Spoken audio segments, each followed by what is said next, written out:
O programa que será exibido a seguir é de total responsabilidade de seus produtores e idealizadores.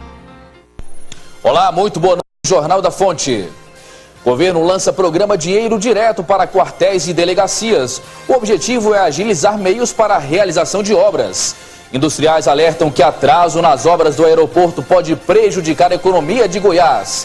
Praça Cívica é palco da Semana do Microempreendedor Individual. O evento começou hoje e vai até o próximo sábado. E ainda, índice de assassinatos gera alerta em Aparecida de Goiânia. Só no domingo foram 6 mortes. Segunda-feira, dia 31 de março de 2014, e o Jornal da Fonte já está no ar.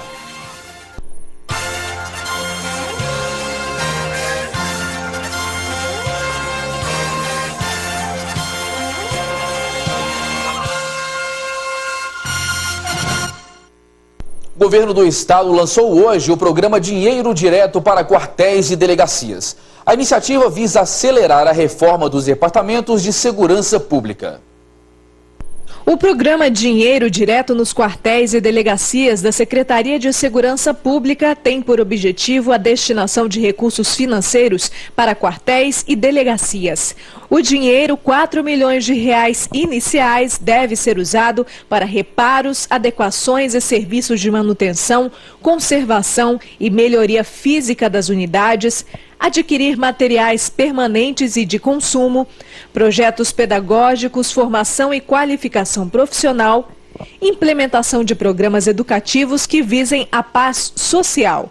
O programa deve desburocratizar os trâmites legais para a aquisição desses produtos, facilitando a descentralização do recurso e, naturalmente, a execução e a realização de obras que sejam importantes para a melhoria da infraestrutura das delegacias, dos quartéis, das unidades da Polícia Técnica e Científica e também do Corpo de Bombeiros. O programa foi lançado no Palácio Pedro Ludovico Teixeira pelo governador do estado, Marconi Perillo. Com essas ideias e iniciativas simples, porém resolutivas e funcionais, nós estamos mudando para melhor a situação dos próprios físicos do estado. Próprios físicos indispensáveis à boa prestação do serviço público.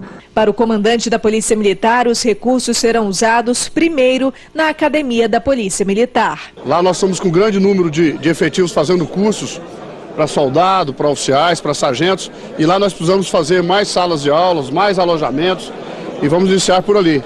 Mas toda unidade que precisar e apresentar o planejamento, com certeza ela vai receber esse aporte. O dinheiro para a Polícia Civil vai possibilitar a reforma de delegacias em Goiânia e em torno do Distrito Federal. Estamos priorizando algumas delegacias da capital, do entorno de Brasília, considerando que o entorno de Brasília vai receber um investimento agora de R$16 milhões em equipamentos. Nós teremos que estar com essas delegacias todas estruturadas para esses novos investimentos. E o alto índice de assassinatos assusta moradores de Aparecida de Goiânia. Mais detalhes do assunto, quem nos traz agora é a repórter Cristiane Rodrigues. Boa noite, Cris. Boa noite, Segismar. Boa noite para você que está em casa. Pois é, Segismar, apenas ontem, no domingo, foram registrados 6 homicídios em Aparecida de Goiânia. Índice alto para o município que tem 500 mil de habitantes. Para falar sobre o assunto, eu converso agora com o especialista em segurança, Ivan Filho. Boa noite, Ivan. A que o senhor atribui essa violência ali no município de Aparecida? A violência, principalmente o homicídio, tem uma escalada diretamente proporcional à escalada do consumo de drogas. Nós sabemos que o traficante, o SPC do traficante, ou seja, o Serasa dele é o 38, é a bala. Ele cobra suas dívidas, muitas vezes matando as pessoas, e com isso aumenta a violência. Uma vez que ele mata alguém, aumenta a violência ao ponto de alguns familiares quererem se vingar, quer dizer, começa um ciclo vicioso do crime aí. Então nós precisamos, para resolver essa questão, apertar o cerco, as autoridades precisam apertar o cerco com relação ao tráfico de droga, cada vez mais. Algumas apreensões importantes já foram feitas, inclusive esse ano, e precisam continuar para que a gente possa diminuir aí esse número que vem assustando demais. E o que poderia ser feito para conter esses índices, né, além de ações, lógico, da polícia e, como o senhor disse, né, contra esse tráfico por parte da população? Pode ser feito tomado alguma medida? Sim, com certeza. A população deve evitar locais que são conhecidos como locais de venda de drogas, de entorpecentes, ao máximo. Passar essas informações para a polícia através do 190, do Disque Denúncia, é algo importante que a população pode fazer. Evitar que tenha pessoas comercializando entorpecentes próximo à sua casa, próximo à escola em que você porventura frequente.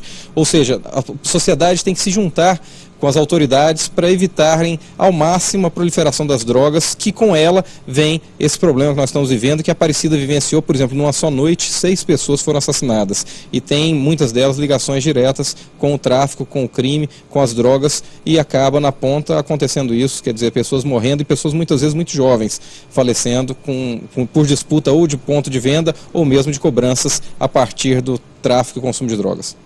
Agora, esses índices, eles estão relacionados com o tráfico.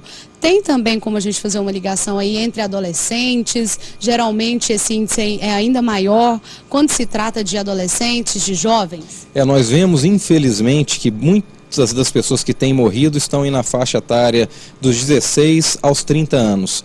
E homens, na sua maioria. Então nós vemos jovens adolescentes, como você falou, quer dizer, jovens adultos que poderiam ter uma vida inteira pela frente e estão morrendo cada vez mais. E isso não é só em Aparecida, nós vemos isso acontecendo em Goiânia também. Vale lembrar que uma estatística recente colocou Goiânia mais violenta do mundo, das quais, das 50, nós temos 13 brasileiras. Então não é um problema só de Aparecida, não é só de Goiânia, mas do Brasil como um todo.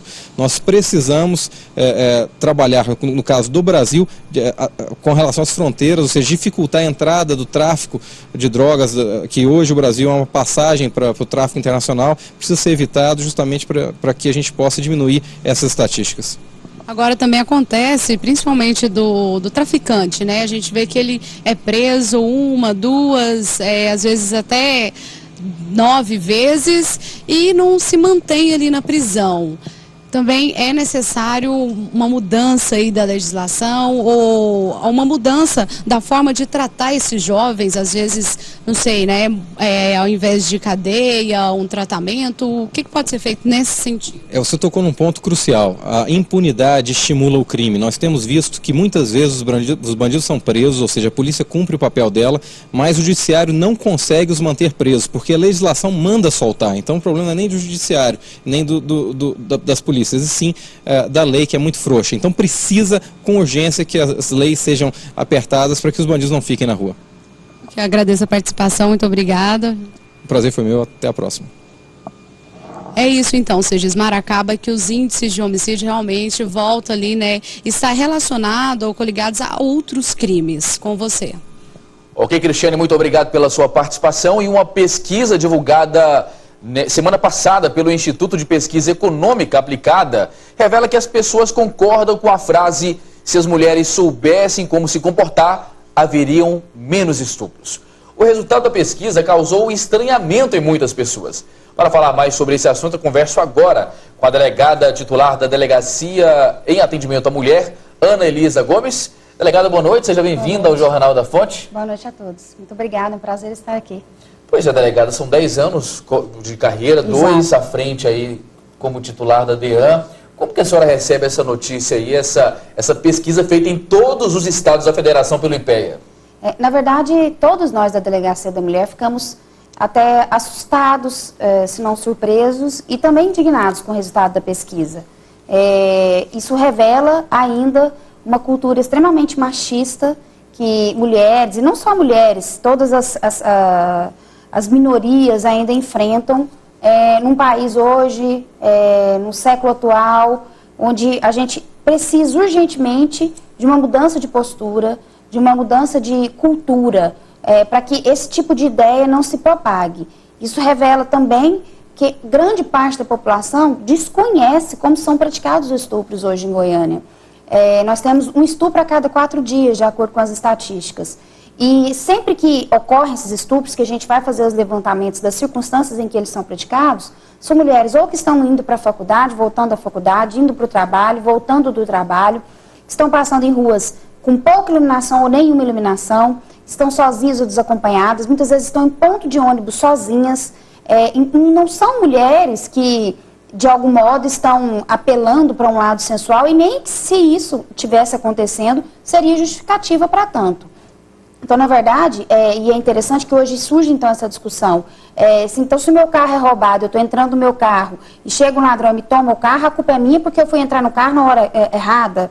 Então, na verdade, está havendo uma inversão de valores. As vítimas estão sendo culpadas por sofrer uma violência dessa em razão de justificativas que não são justificáveis. Então, é preciso urgentemente uma mudança de postura, uma mudança de comportamento, uma mudança de atitude, para que a gente não continue vendo esse tipo de resultado.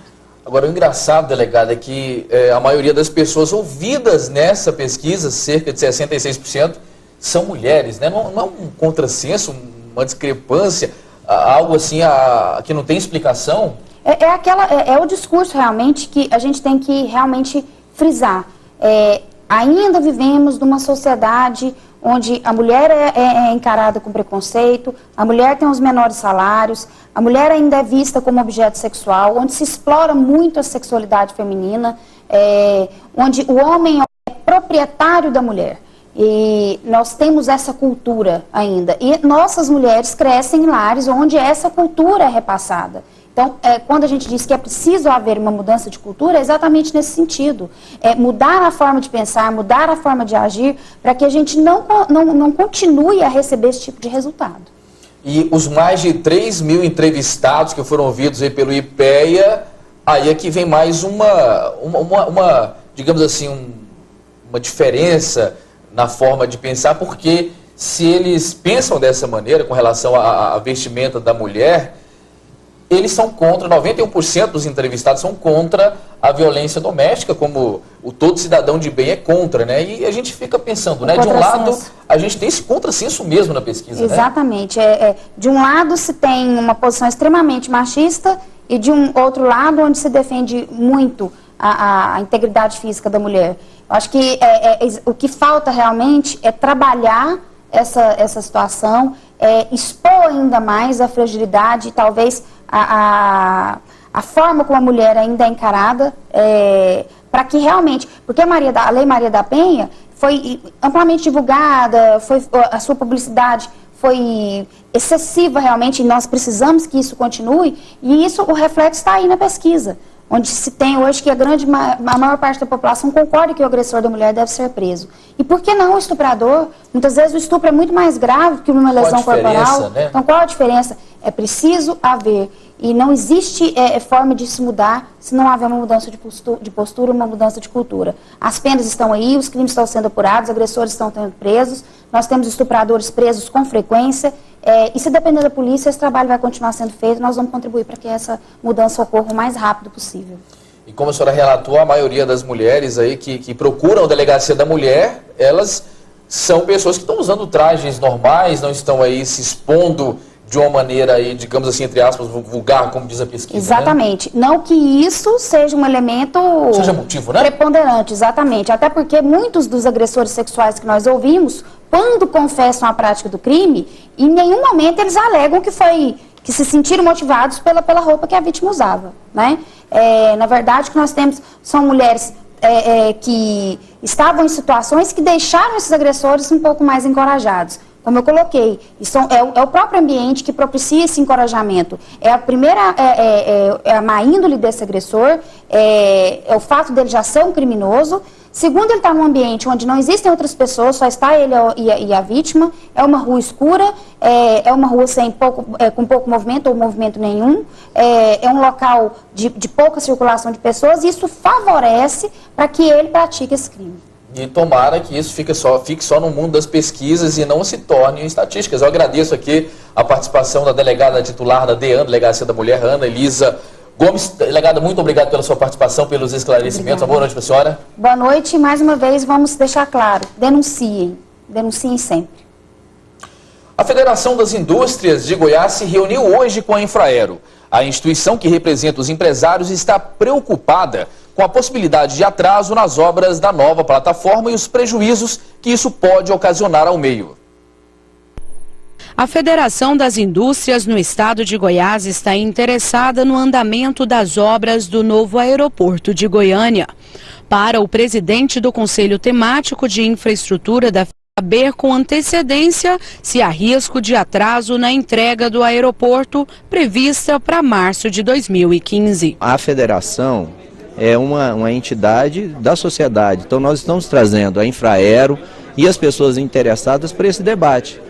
E para que nós possamos discutir, antes do problema acontecer, né, as questões complementares do aeroporto. A reunião na FIEG também serviu para discutir os investimentos no entorno do novo aeroporto. No momento, nós não podemos dizer que tem nada atrasado. Nós podemos simplesmente cobrar que as coisas complementares sejam mais esclarecidas. Por enquanto nós não sabemos como que vai ficar, por exemplo, as questões das vias de acesso, elas já foram licitadas, né? Então todo esse debate nós queremos fazer para que quando o aeroporto ficar pronto, também toda a infraestrutura esteja pronta. A obra teve início em 2004, mas foi embargada pelo Ministério Público Federal em 2007 por suspeita de superfaturamento e só foi retomada em setembro do ano passado. Segundo o diretor de empreendimentos da Infraero, a construção está dentro do cronograma. Nós tivemos que dividir a obra em duas etapas. Tivemos problemas de projeto e a parte do terminal propriamente dita já foi autorizada pelo TCU e pelo valor que foi orçado, e a gente está com essa obra em pleno andamento. Foi iniciada em setembro do ano passado e com prazo de 18 meses, que termina exatamente em março de 2015.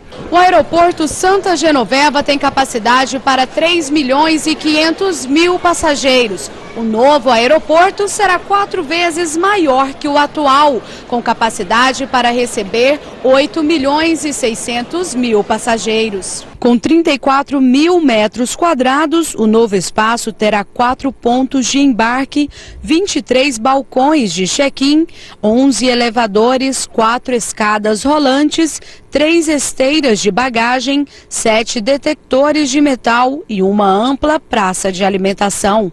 Mas, por enquanto, o goianiense e os turistas que chegam à capital têm que se contentarem com um aeroporto tímido. Todos nós que utilizamos o aeroporto sabemos da nossa deficiência. Isso é uma coisa ruim para Goiás, né? Mas por isso é a nossa luta. Nós precisamos de um aeroporto digno à nossa cidade, ao nosso estado.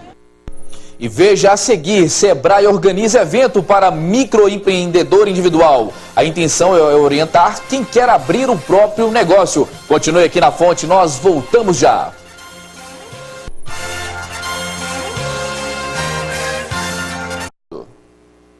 A semana desenvolvida pelo Sebrae é composta por atendimentos, palestras e oficinas aos interessados em formalizar seu negócio. Aquelas pessoas que ainda não se formalizaram, elas podem se formalizar aqui na Praça Cívica durante esses 5 dias que nós vamos estar aqui. Se eles quiserem pleitear um financiamento junto ao Banco do Brasil, Agência de Fomento, Caixa Econômica Federal ou Banco do Povo, eles estarão aqui também disponíveis, ofertando as suas linhas de crédito para esse segmento. Dados do Sebrae dão conta de que 20% dos microempreendedores vão à falência até o 5º ano do negócio. O fracasso na implantação da empresa se deve muito por falta de gerenciamento. Nós estamos aqui ofertando aos empreendedores individuais já formalizados a oportunidade de se capacitar, de conhecer como melhor administrar o seu empreendimento, de gerenciar o seu negócio, para evitar que essas pessoas venham fazer parte das estatísticas de falência. São pessoas que detêm conhecimento, detêm habilidade de como fazer um produto, de como comercializar, mas às vezes falta-lhe a capacidade de gerenciar o seu empreendimento. Este é o papel do Sebrae, de ofertar informação e conhecimento para a melhor gestão do seu empreendimento. De acordo com o superintendente do Sebrae, a falta de dinheiro não é desculpa para o negócio não dar certo. Existem diversas linhas de crédito para microempreendedores e empresários. Nós temos linhas de crédito disponíveis para todas as categorias. O FCO hoje tem linha de crédito para o empreendedor individual, a Agência de Fomento tem linha de crédito a juros baixíssimos para o empreendedor individual, assim a Caixa Econômica Federal, o Banco do Brasil, o Banco do Povo. Não há falta de linha de crédito. E nós vamos voltar com a repórter Cristiane Rodrigues para conhecer as últimas informações que chegam aqui no Jornal da Fonte. É com você, Cris. Cedismar, eu volto com uma boa notícia para os moradores de Campinas. A partir de amanhã, o VaptVupt do bairro será reaberto. A unidade estava fechada desde a última quarta-feira para obras de revitalização, como a reforma da rede elétrica. O atendimento será feito de segunda a sexta-feira, das 7 da manhã às 7 da noite. E aos sábados, das 7 da manhã ao meio-dia. Uma boa notícia, né, com o meu encerramento aqui no jornal. Volto com você, Cedismar. Realmente, Cristiane, muito obrigado pela sua participação. Como um pesadelo que ainda provoca calafrios e aflições, o golpe militar ainda está vivo na memória de muitos brasileiros. Opinião da maioria é que o golpe de Estado violou a liberdade. De volta com o Jornal da Fonte, começou hoje em Goiânia a Semana do Microempreendedor Individual. O evento é organizado pelo Sebrae Goiás. Reis Maia. Professor, é um prazer recebê-lo aqui para falar de um tema que diz respeito a todos nós. Boa noite. Boa noite, muito obrigado pelo convite. Pois é, professor, nós temos aí alguns né, digamos assim, capítulos né, que antecedem o golpe militar. Tem a rápida passagem aí do então presidente Jânio Quadros, que ficou poucos meses antes do seu sucessor assumir, que é o Jango João Goulart. O que representa para o Brasil esse drástico golpe que nós tivemos na década de 60? Bom, primeiramente eu queria dizer boa noite a todos os telespectadores. Você mencionou Jânio Quadros. Jânio Quadros, ele era um político populista que tentou, de certa maneira, ganhar a afeição e a simpatia da população, fazendo a campanha contra a corrupção. Muito parecido com o Collor de Mello, né? Então, muito parecido as histórias e tudo isso. Mas, de qualquer maneira, quando o Jânio renuncia, cria-se um fato institucional que uma sociedade civil e os militares não queria que o Jango, que era vice-presidente do Jânio, assumisse o poder.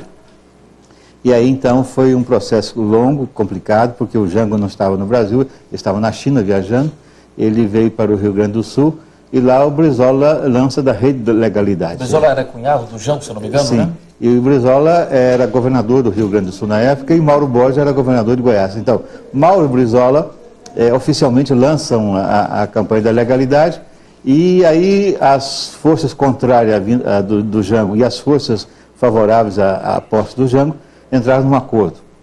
Qual foi o acordo? O acordo esdrúxulo, porque o Brasil sempre foi um país presidencialista. Para que o Jango tomasse posse, foi criado o sistema parlamentarista. Então, o Jango, na verdade, assumiu como presidente da República, mas quem mandava mesmo era o primeiro-ministro, na época, era o Tancredo Neves. Agora, o que acontece é que, de fato, hoje os Estados Unidos reconhecem.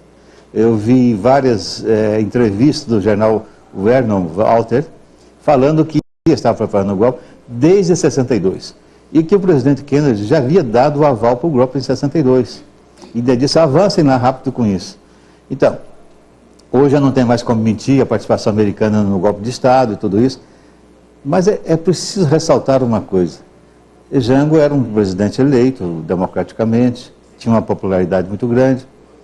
O que ele queria fazer no Brasil não era estabelecer um governo comunista, muito longe disso. Jango era um grande fazendeiro. Esse era o grande temor né, das autoridades na época, né? E então, Jango era um homem rico, fazendeiro, bonachão, bom vivant. Mas era de esquerda, professor? Não, o Jango era um social-democrata, ele se mirava muito no Partido Trabalhista Inglês. Era o centro dele. Aquelas reformas que o Partido Trabalhista Inglês fez após a Segunda Guerra Mundial. Saúde pública, reforma agrária, saúde pública, entendeu? Ensino público de alta qualidade e transporte público. Então, essas eram as reformas que o Brasil nunca conseguiu fazer. Na verdade, o Jango estava além do seu tempo. Mas ele era um social-democrata muito espiritualmente e ideologicamente ligado ao Partido Trabalhista Inglês ou à social-democracia europeia. Ele não tinha nada de comunista, não era comunismo que se queria estabelecer no Brasil. Agora, o Serra, o Zé Serra, que foi ministro no Brasil, que foi candidato a presidente da República, ele vai lançar um livro que ele conta mais ou menos a versão dele, no sentido que nem a esquerda que apoiava o Jango, na verdade apoiava o Jango, e nem a direita apoiava o Jango. O Jango ficou sozinho no final das contas, e ele não tinha apoio, porque a agitação no Brasil era muito grande, né? Então tinha um clima para o golpe. Olha, professor Juarez, são fatos realmente que marcaram veementemente a vida de principalmente quem viveu naquela época. E eu pergunto ao senhor, de todos os presidentes que passaram aí pelo regime ditatorial aqui no Brasil, que culminou com muitas mortes, até hoje tem muitos desaparecidos políticos, né? Nós podemos mensurar como algum deles foi um pouco mais rude, mais forte, outro mais a menos. Tem algum deles que foi um pouquinho pior do que os outros, se é que nós podemos falar assim? Sim, porque na verdade sempre há um elemento do imponderável, né? Porque Castelo Branco, como assume como presidente, ele na verdade queria ser um presidente constitucional, legal. Na verdade, desses presidentes todos, talvez o Castelo Branco tenha sido o governo mais liberal, né? Mas o que acontece é que o processo foi evoluindo de tal maneira, quando Costa Silva era presidente, e havia muita resistência no Brasil, inclusive de fontes que haviam apoiado o golpe, como Carlos Lacerda, né? Que faziam uma oposição ao governo muito grande. Então criaram o Ato Institucional número 5 em dezembro de 68. A partir daí a coisa começa a ficar realmente feia. Aí você suprime toda a liberdade de expressão, todo o sistema de representação, a cassação em massa de militares, de políticos, fecha o Congresso Nacional. Agora, quando se constitui de fato a repressão de Estado, como filosofia, foi na época do governo Médici. Na época do governo Médici foi o período de maior violência física contra os presos políticos no Brasil. Esse foi o grande momento. Muito bem, nós conversamos com o professor de jornalismo internacional Juarez Maia. Hoje se completa 50 anos aí do golpe de 1964 que marcou a história do Brasil negativamente. E fica aí para você, espectador, o direito que você tem à democracia talvez seja o único ponto positivo desse golpe, desse regime ditatorial que tantos anos se durou aqui nesse país. Professor, nosso tempo infelizmente acabou. Muito obrigado, foram muito importantes os seus esclarecimentos, uma data histórica que é relevante e não poderia passar em branco aqui pelo nosso jornalismo. Obrigado, uma boa noite para o senhor. Boa noite, muito obrigado aos senhores.